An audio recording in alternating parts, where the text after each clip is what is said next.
¿Qué tal amigos de Doble Check? Empezamos una nueva edición del programa que se transmite vía UPC TV. Les habla Manuel Erauskin, quien está en compañía de su colega y amigo Martín Higuera. Martín, ¿cómo estás? ¿Qué tal, Manuel? Muy buenas tardes. Bueno, Martín, tenemos la visita de Francisco Belaúnde. Francisco, ¿qué tal? ¿Cómo estás? ¿Qué tal? ¿Cómo están? Encantado de estar con Un ustedes. fin de semana movidito en Bienvenido. Europa, ¿no? Sí, bueno, interesante, ¿no? Por todo lo que ha estado pasando con estas elecciones allá para el Parlamento, ¿no? Bueno, vamos a ponerlo un poco en contexto. Unas elecciones muy esperadas, en realidad.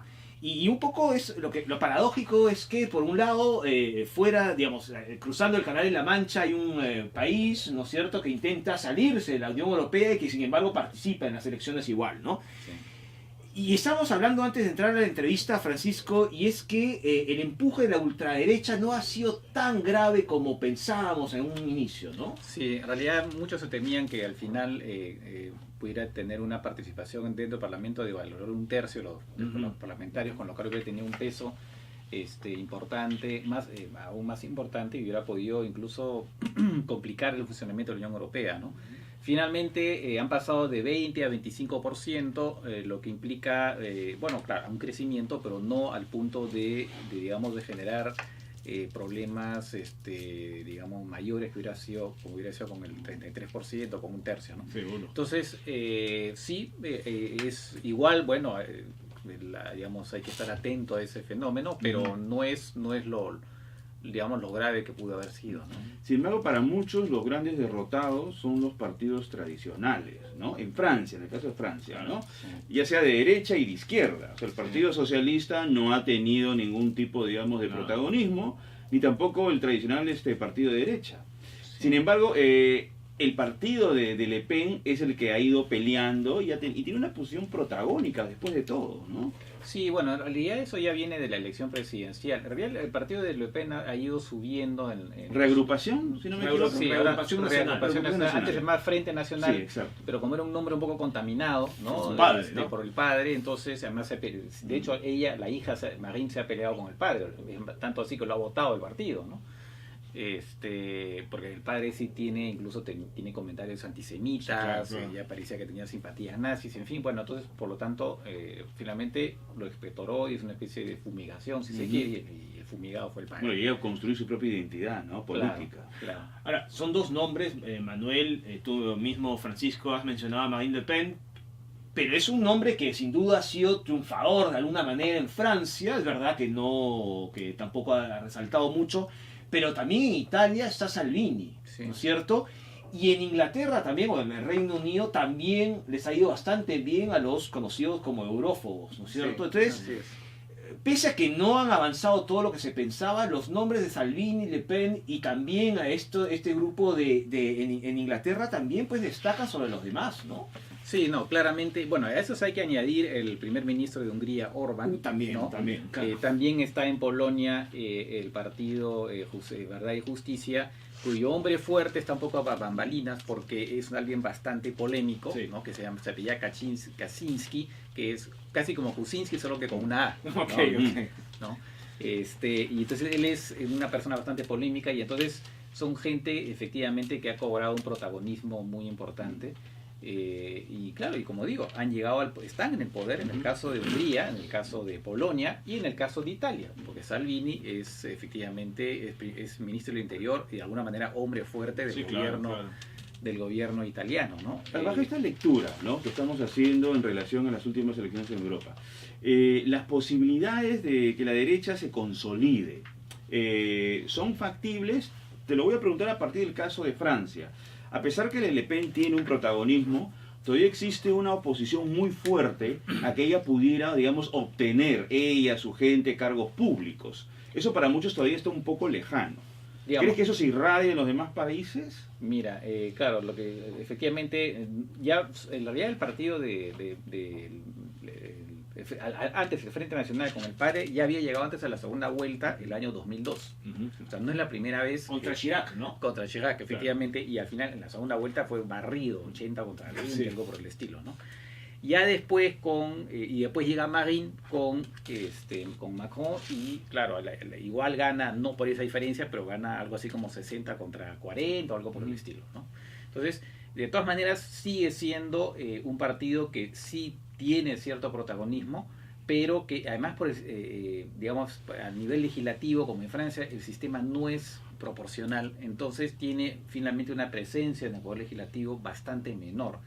Y entonces siempre hay como una especie de cordón sanitario, como hay segundas vueltas además también, por ejemplo a nivel de las municipalidades y gobiernos regionales, entonces también hay como un cordón sanitario e impide que el Frente Nacional pueda tener cargos, acceder a cargos importantes por ese motivo, porque hay segundas vueltas y las segundas vueltas pierden. Ahora, visto los resultados en el Parlamento Europeo del pasado domingo, Francisco, lo que está claro es que es el momento de los multipartidismos o de los consensos más bien, ¿no es cierto? Y los que parecen tener la llave de todo era un grupo antes irrelevante que son los ecologistas, Sí, ¿no? claro. Ellos probablemente son los que van a poder moverse mejor en este Que Parlamento son ahora mismo. para muchos los nuevos progres, ¿no? Los verdes, digamos, también, ¿no? Bueno, los verdes han cobrado protagonismo ya, claro, ahora digamos aún más, ¿no? Pero por ejemplo en Alemania, incluso en Alemania han estado en el gobierno, ¿no? Claro. En una época aliados con el Partido Socialdemócrata y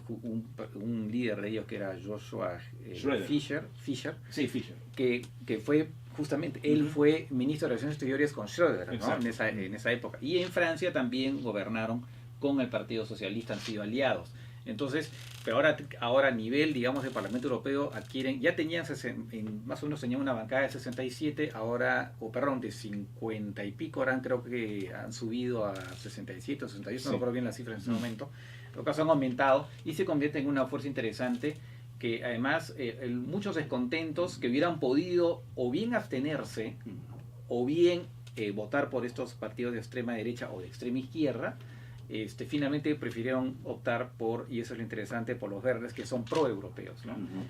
Junto con ellos también han crecido mucho un grupo más bien liberal, donde está por ejemplo el Partido Ciudadanos, ¿no? Entonces ese grupo también ha dado un salto muy importante y se convierte en una fuerza.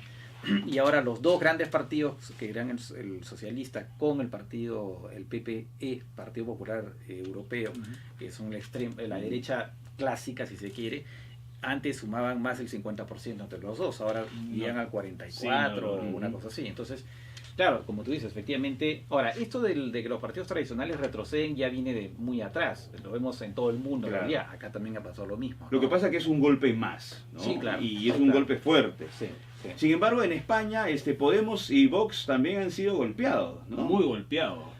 Se ha Bueno, reafirmado más bien el PSOE. Sí, el PSOE efectivamente está en buen momento el PSOE. Ahora, el Vox, claro, el Vox es un partido nuevo, ¿no? Está entrando al Parlamento Europeo. Ellos igual, como son un partido nuevo, para ellos todo es ganancia. Ellos parten de cero, ¿no? Y es más, supuestamente ahora para Madrid, en principio va a haber una alianza, si bien el Partido Socialista ha llegado primero, pero va a haber una alianza que va a gobernar Madrid, en principio, salvo que haya un cambio de último minuto, de una alianza entre el PP, que es el Partido Popular, el Ciudadanos y Vox. O sea, Vox llega a la municipalidad. Llega al ayuntamiento. Así pues, es. Entonces, caramba, para ellos es un gran logro, ¿no? Es verdad, muchas discusiones que cómo era posible, pero hasta donde sé, por lo menos se va a mantener esa alianza, ¿no? Manuel decía bien, ¿no? En el caso de España está claro que el Partido Socialista se ha reforzado, tal vez con Pedro Sánchez al frente, tal vez contra todo pronóstico hace unas semanas cuando hubo las generales en España.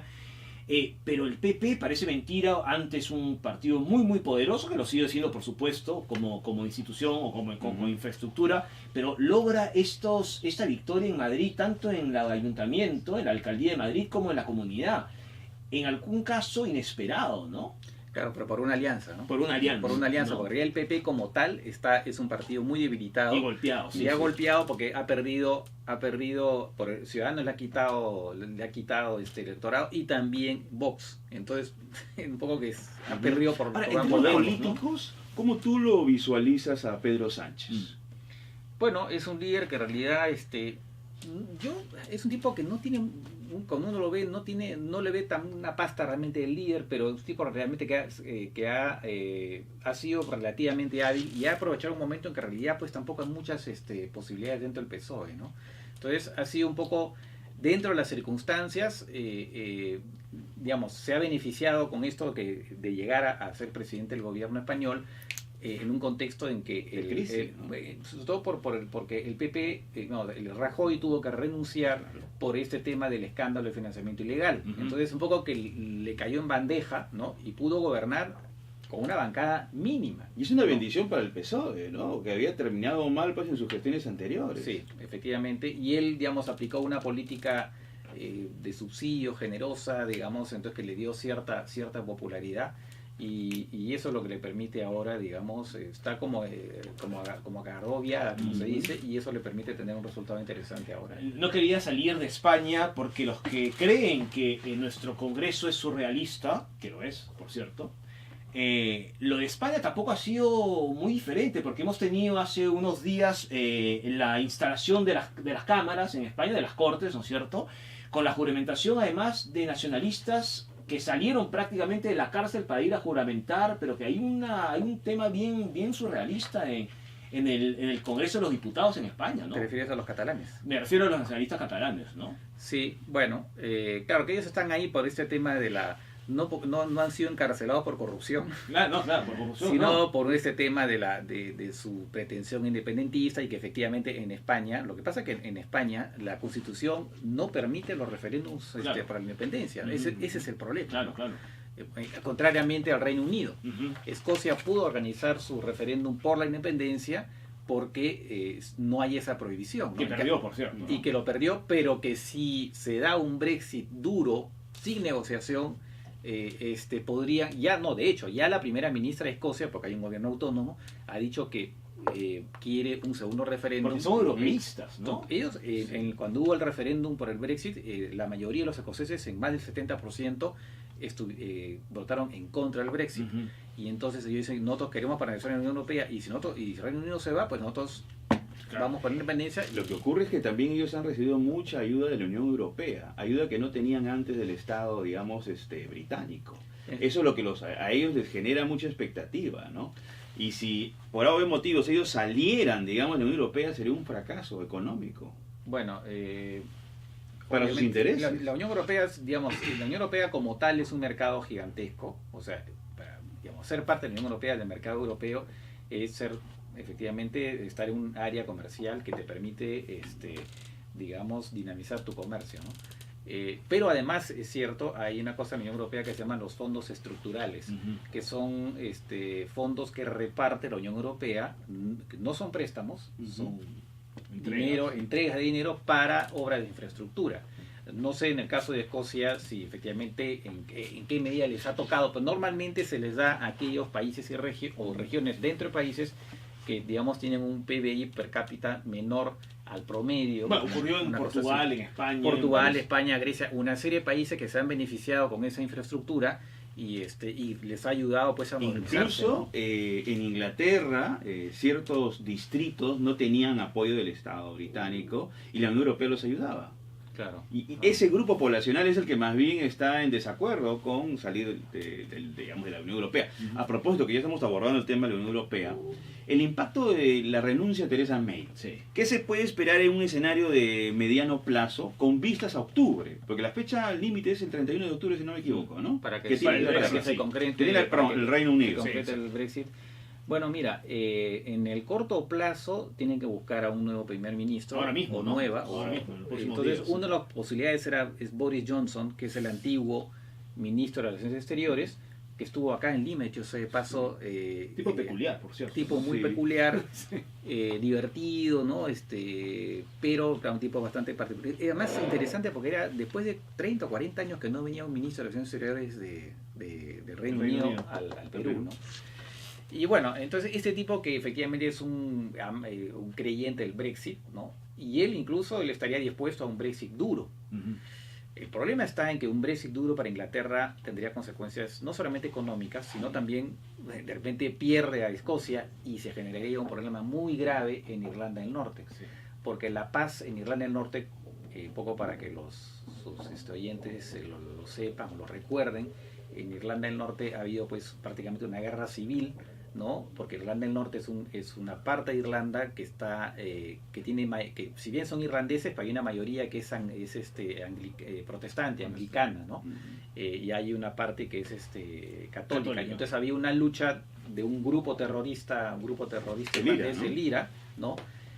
Enfrentado al Estado inglés, pero también a un grupo, a una fuerza paramilitar protestante. Ha habido durante 30 años atentados terroristas, no solamente ahí, sino también en Inglaterra, y finalmente en el 98 se firma la paz. Y uno de los pilares de esa paz es que no hubiera frontera entre Irlanda del Norte e Irlanda. Si hubiera un Brexit duro, se va a tener que instaurar una frontera física para el control de la gente entre las dos Irlandas. Y eso podría significar una reactivación de hecho, hace 3-4 semanas han asesinado a un periodista. Así es. Y ha sido un asesinato perpetrado por un grupo disidente del IRA. Ahora, mencionabas lo de Inglaterra. Lo de Johnson, sí. Quería complementar lo de Johnson que estaba manifestando Francisco Belaunde. Es lo siguiente, él tiene una especie de referencia con el Plan Canadá, que le parece interesante, porque Canadá, a pesar que no está en la Unión Europea, tiene ciertos beneficios con los aranceles. Y él quisiera que con Inglaterra se repitiera o se replicara ese tipo de modelo. Bueno, a ver, en realidad muchos países tienen una especie de acuerdo con la Unión Europea, nosotros mismos. Nosotros tenemos un TLC. Evidentemente ellos están pensando eventualmente en un TLC con la Unión Europea, pero lo que ellos no quieren es la libertad de circulación. Y eso es precisamente lo que la Unión Europea rechaza.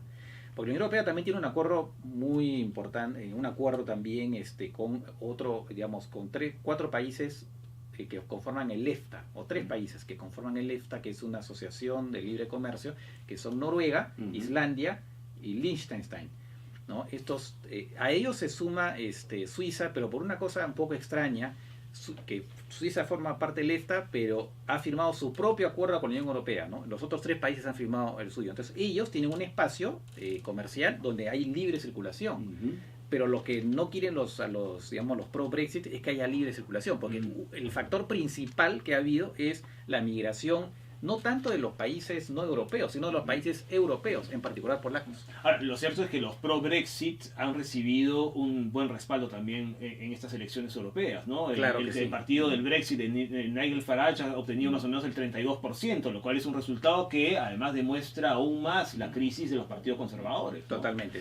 Pero eventualmente podría darse, quién sabe, algunos han dicho que será un referéndum sobre el Brexit, pero eventualmente podría darse un referéndum, esta vez sí. Vamos a ver qué pasaría. Pero eso fue una cosa que propuso Theresa May antes de anunciar su renuncia. Sí, bueno, golpeada Theresa May. ¿Eh? Bueno, el Brexit ya se ha devorado a 2 primeros ministros, ¿no? David Cameron y ahora Theresa May. Claro. Más bien, Venezuela, sí. Las negociaciones en Oslo, para terminar, Estados Unidos lo que quiere es que la negociación se oriente básicamente en la salida de Maduro. O sea, allí es lo que Guaidó también quiere, ¿no? Guaidó ha dicho no hay otra posibilidad. Sí. Y no hay mucha posibilidad de diálogo tampoco. No. Nadie le cree a Maduro con el diálogo, ¿no? No, y porque además lo único que se puede aceptar es que se vaya. Sí. El tema es cómo se va a ir. Básicamente. Que ese es básicamente el tenor de la conversación. Sí. Ahora, ese es un tema importante, ¿no? Sobre todo para nuestra región también. Y ¿no? que bueno, que lamentablemente lo vamos a seguir teniendo, porque por ahora por lo menos la cosa no tiene solución. ¿Te parece que esto da hasta fin de año? Ojalá fuera antes. Sí. Bien, pero esto seguramente, Francisco, te volveremos a invitar para hablar de Venezuela. Vamos a ver qué ocurre en Oslo. No hay mucha esperanza, pero veremos qué tipo de resultado. Francisco Belaunde, muchas gracias por tu visita a UPC TV y a Doble Check. Muchas gracias. Bien, amigos, vamos a hacer una pausa y volvemos en unos minutos en Doble Check. ¿Qué sería de la humanidad si no existiera la innovación? ¿Qué sería de nosotros sin la transformación, la solución, la proyección a un futuro mejor?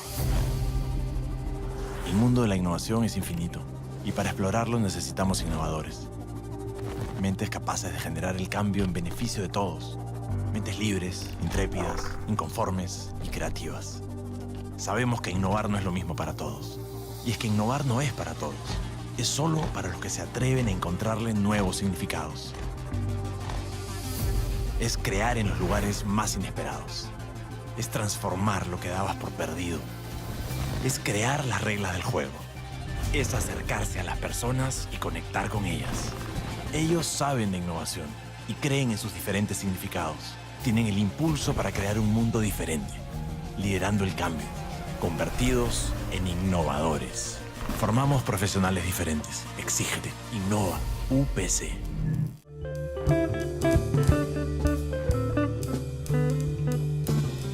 Amigos, ¿qué tal? Doble check continúa. Ahora estamos con nuestro invitado especial para temas de actualidad y coyuntura, el doctor Miguel Ángel Ferreira. Doctor Ferreira, muy buenas tardes. Buenas tardes y te agradezco y agradezco a ambos. Buenas tardes, bienvenido.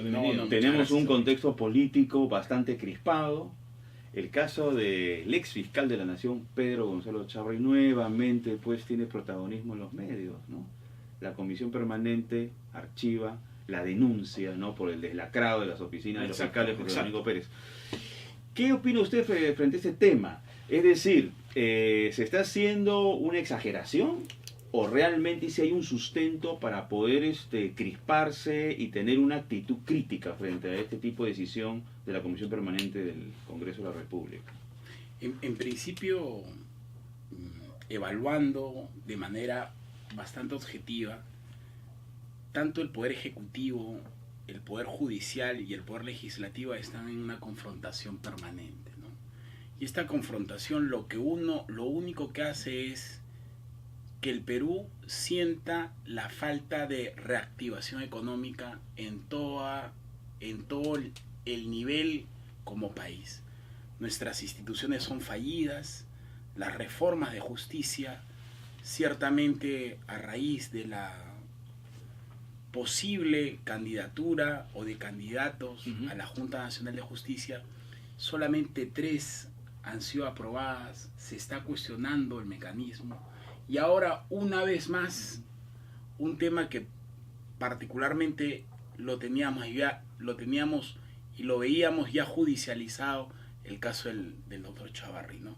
Finalmente es una circunstancia de coyuntura penosa para el país, sí, ¿no? ¿Por qué? Porque ves a un poder ejecutivo cada vez bajando, a un poder legislativo con un 10% de aprobación y un sistema judicial que esté en un nivel de 20%. O sea, nuestras instituciones lamentablemente están sumamente desprestigiadas y lo único que hacen es echar más leña al desprestigio, ahora, la clase política en general, a sus acciones. La clase política en general está absolutamente desprestigiada. Claro. Tenemos, a un expresidente bajo arresto domiciliario, una candidata presidencial también con prisión preventiva, tenemos a una ex alcaldesa de Lima en prisión preventiva. Ya hay acusación contra un expresidente Humala y su esposa. Exacto, que ya estuvieron en prisión preventiva. Sí. Tenemos a Toledo en Estados Unidos, requerido.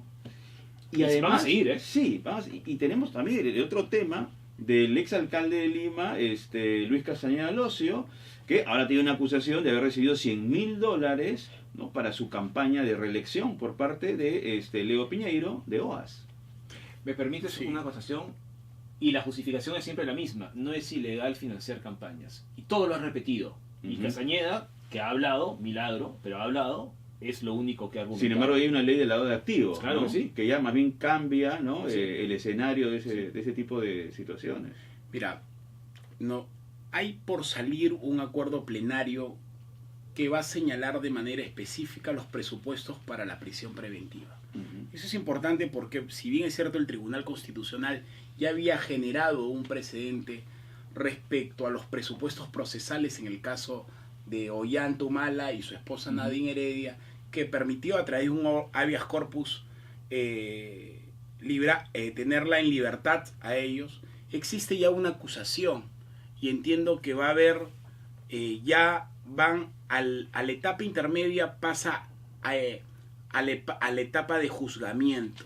Y es esa etapa donde vamos a lograr sentencias condenatorias con aquellos políticos que han transgredido la confianza respecto al electorado de la nación.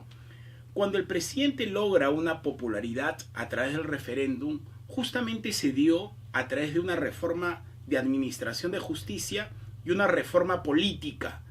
Pero esta reforma, que ya se aprobó y que ciertamente es por ley aprobada por el referéndum, Esto ya debe hacer que el Poder Ejecutivo comience a gestionar obra de desarrollo y el tema jurisdiccional y las acciones penales ciertamente van a correr de manera de cuerda separada. Doctor Ferreira, eso se hablaba... Es decir, el Poder Ejecutivo no puede intervenir en el propio sistema jurisdiccional porque tanto el Ministerio Público como el sistema judicial son poderes independientes. Y te lo digo en referencia a los acuerdos suscritos ya los meses anteriores por parte de Odebrecht, por parte del gobierno federal de Brasil y por parte del Ministerio Público.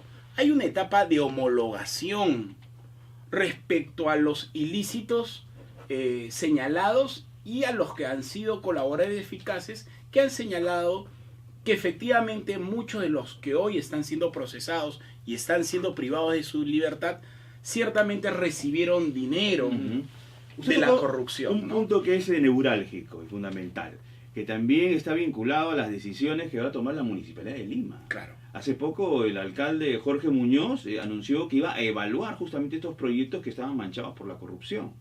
Sin embargo, ¿hay riesgos o no hay riesgos, por ejemplo, de litigios al incumplir estos contratos que definitivamente pues, son leoninos, son contratos espurios? Mira, nosotros tenemos una ley de contrataciones públicas y también tenemos legislaciones en términos de concesiones, ¿no? El tema del tramo de la ampliación de la vía expresa sur habían documentos suscritos como proyectos referidos en el año 2013 en el gobierno de Castañalos. Sí. Cuando asume el doctor Muñoz, a raíz de la información que da el señor Barata de haber hecho entrega y haber tenido conocimiento, Graña y Montero, en la recepción del dinero ilícito, es decir, cambia de decisión. Eso después de haberlo anunciado, ¿verdad? Ahora, lo que nosotros tenemos que tener claro es que estamos yendo a una democracia pirotécnica o estamos buscando una estabilidad como país. Es decir, las noticias pueden estar por encima de las políticas públicas de Estado en vez de los momentos de cada etapa de gobierno que pueda tener.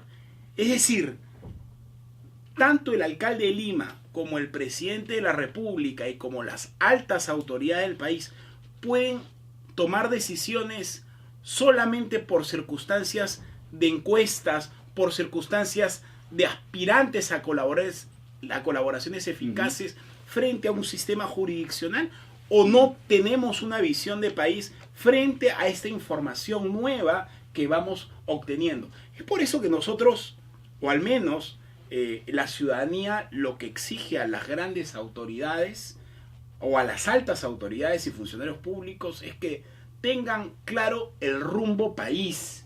Y eso es lo que no se percibe por parte del Ejecutivo. Es decir, no se ve por parte del Premier, por parte del Presidente de la República, el rumbo país hacia dónde queremos ir en términos de ejes de desarrollo.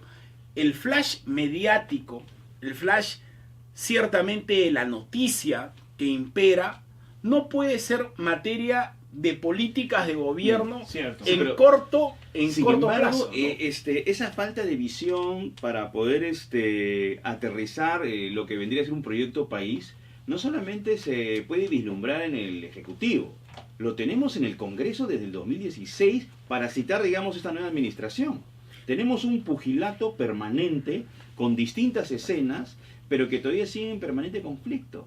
Mira, a mí me ha dado pena por el Congreso que tenemos.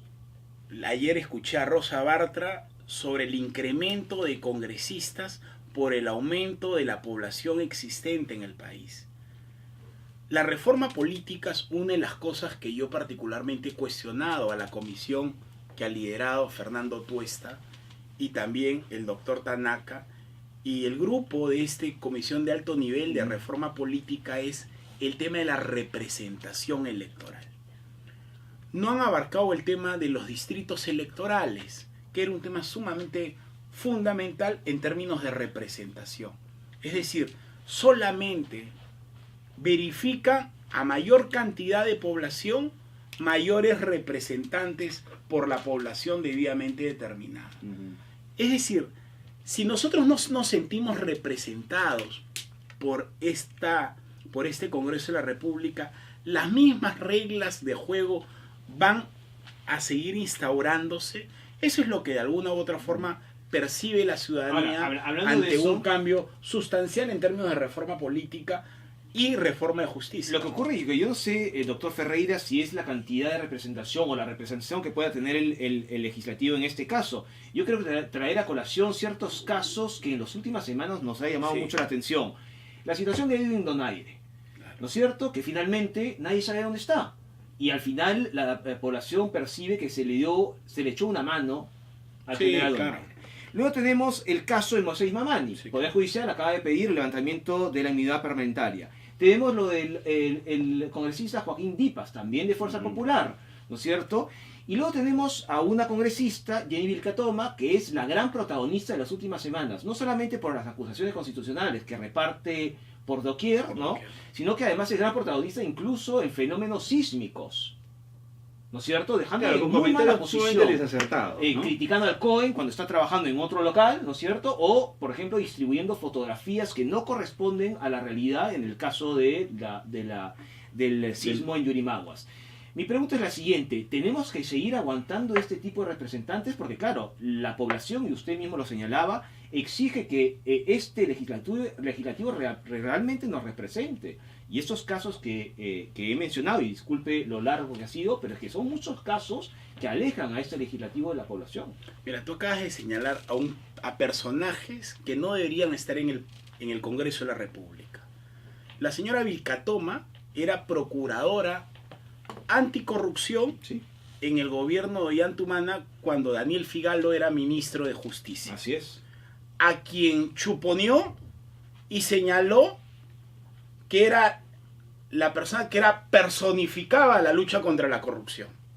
Hoy la vemos que no solamente fue como candidata al Congreso por Fuerza Popular, un partido cuyo financiamiento ciertamente está totalmente cuestionado y no se sabe de dónde ha salido tanto dinero para esas campañas electorales, por lo menos cuestionado, sí, delictuosas, claro, en su totalidad. Razón por la cual, cuando nosotros enarbolamos banderas de honestidad contra la lucha contra la corrupción, hay que ser muy objetivo. La lucha contra la corrupción va a hacer que el Perú se reactive económicamente. ¿Cuánto es la incidencia de la corrupción al desarrollo país? Yo creo que esos son los temas que en términos reales tenemos que ir construyendo. Lamentablemente tenemos un impresentable, un señor Mamani que nunca debió estar allí. Tantos ilícitos penales, es más, está procesado por varios ilícitos en términos de minería ilegal y de lavado de activos. Y ahora por falsedad ideológica, ¿no? Adicionalmente al general Donaire, efectivamente ha habido un tema que se está cuestionando hoy: si la inmunidad parlamentaria es materia, y es más, eso lo ha planteado en términos de reformas políticas, la necesidad de levantamiento de la inmunidad parlamentaria. Que es discutible, ¿eh? Pero ojo, la inmunidad parlamentaria o la propia institución de la inmunidad era para efectos cuando habían estados draconianos, en estados ciertamente antidemocráticos. Esta figura fue acogida y colocado en la Constitución para efectos de la protección ciertamente de las personas que legislan. Claro. Pero esta inmunidad no solamente le ha correspondido a los congresistas, sino le corresponde a fiscales y a jueces supremos. Es más, el propio César Inostroza pudo salir en razón a que tenía una inmunidad que no era materia de cuestionamiento. Razón por la cual entiendo yo de que no solamente se percibe una impunidad dentro del Estado, sino... Mire, considerando todo lo que usted está manifestando en su análisis, ¿qué cosa espera usted en un mediano plazo de esta gestión? En principio, sostenerla hasta la convocatoria de elecciones al 2021. La única forma que sea sostenido el presidente es que tiendan puentes con el Congreso y que no haya conflictos hoy en épocas de sismos y terremotos, donde lamentablemente ya en Tarapoto, en Yurimaguas, en la zona oriente del país, se ven que nuestra infraestructura es totalmente deficiente. En las zonas de Villa María del Triunfo, en Villa El Salvador, en sitios donde nunca han debido construir, ni siquiera han sido autorizados por alcaldes, ciertamente de manera delictuosa. ¿Qué podemos nosotros como país hacer? Simplemente es ir construyendo institucionalidad. Pero ojo, no me refiero al país, cuanto... me refiero al gobierno. Claro. El gobierno, es otra cosa eso. Claro, pero el ¿Qué va a gobierno... esperar de acá? A ver, estamos en 2019, nos faltan 2 años para el 2021, casi Casi nuevas nada. elecciones, y tenemos casi a la totalidad de las cabezas políticas en problemas judiciales. Mira, el 2021 es ahorita. El julio del 2019 también. Esperemos ciertamente el mensaje presidencial. Yo particularmente no veo el rumbo que el Ejecutivo, después del referéndum, haya diagnosticado para efectos de poder salir adelante, ¿no? Es decir, la reforma política no va a prosperar. No. En lo personal yo dudo mucho que prospere con este Congreso de la República, ¿no? Y irse a una cuestión de confianza empeoraría. No, sí, claro, además no vale la pena porque circunstancia el institucional. próximo año Pero viene a haber básicamente elecciones. es anterior a las elecciones, ¿no? No voy a hacer que Es una quieran- temporada previa a las candidaturas. No voy a hacer que quieran este cierre, luego se presenta otro congreso y en 2021 ellos regresan porque hacen una interpretación auténtica, ¿no? Y apuntan a un congreso entre Ya en entre 2020 es un año prácticamente electoral en términos preliminares. Totalmente. Claro, pero no te olvides que no solamente el Congreso no está haciendo las cosas bien, no está haciendo las cosas bien tampoco el Ejecutivo, ni el sí. sistema jurisdiccional. Ujú. Razón por la cual el gran problema de hoy es el Estado en su totalidad. Nuestro sistema de justicia es un sistema ciertamente deficiente. Nuestro sistema político, como está, en las circunstancias que está, en poca representación, también es deficiente. Ahora, este es un asunto de siempre, no es novedad. Yo- Sin embargo, no ha habido un punto de quiebre en ninguno de los gobiernos para que se pueda dar una reforma política que permita justamente lo que usted describe. Mira, el presidente tiene que, su expertise, como yo los decía antes de esta Es entrevista, un ingeniero civil, ¿no? es un ingeniero civil. Uno de los grandes temas es la infraestructura. Y en ese sentido, el presidente tiene que buscar tener 4 ejes importantes. Ujú. Infraestructura, transporte, seguridad ciudadana, educación y salud. Ujú. Y a partir de allí empezar a hacer un planteamiento país que le permita soportar hasta el 2021 y convocar a elecciones generales. Es un problema, ¿no? Hay que soportar hasta las próximas elecciones y ver qué va a ocurrir. Sin embargo, yo dudo mucho que estas reformas políticas salgan adelante con el Parlamento que tenemos. Sin duda. Como decía Manuel, queda mucho tiempo hasta 2021. Es corto, pero hay mucho tiempo luego para discutir. Doctor Miguel Ángel Ferreira, muchas gracias por su No, visita. les agradezco. Lamentablemente, la política en el país actualmente es confrontacional y a mí me apena hablar de una circunstancia, pero esa es la realidad que es el país. Así es. Muchísimas Muchas gracias. gracias. Muy amable. Pues bien, amigos, muchas gracias al doctor Miguel Ángel Ferreira. Vamos a hacer una pausa y volvemos en unos minutos. Para lograr una buena foto, a veces hay que primero dejar de lado la cámara. No solo se trata de apretar un botón, sino de acercarte a las personas y conectar con ellas. Soy Mónica Suárez, egresada de Comunicación y Publicidad de la UPC.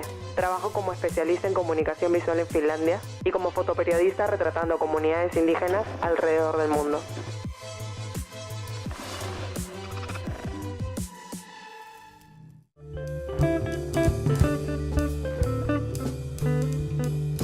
Bien, amigos de Doble Check en UPC TV, la última parte del programa hemos tenido a Francisco Belaunde, hemos revisado la actualidad europea después de las elecciones parlamentarias, Manuel, del día domingo, que no han sido tan duras como todo el mundo pensaba. No ha habido Sí. este aumento de la extrema derecha, afortunadamente, me parece, ¿no? Y bueno, y en Francia, Macron, Le Pen han sido los protagonistas, Sí, sí, sí. más bien los perdedores han sido los partidos tradicionales, Sí, ya sean sí. de izquierda o de derecha. Es verdad.